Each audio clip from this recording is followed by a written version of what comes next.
கைய பிடிச்சி போவாதே, அங்க போவாதே அப்படின்னு சொல்றான்.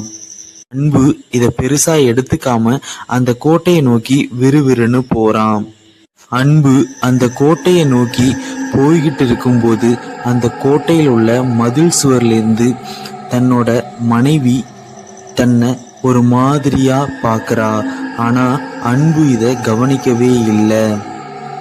அன்பு அந்த கோட்டைக்குள்ள வரத வினோதமா பார்க்கறா.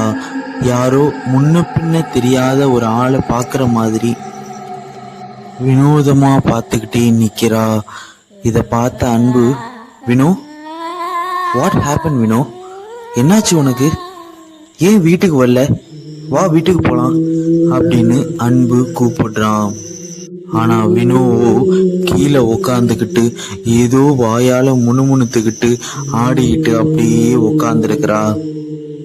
இத பார்த்த அன்பு, வினோ வா சொல்றன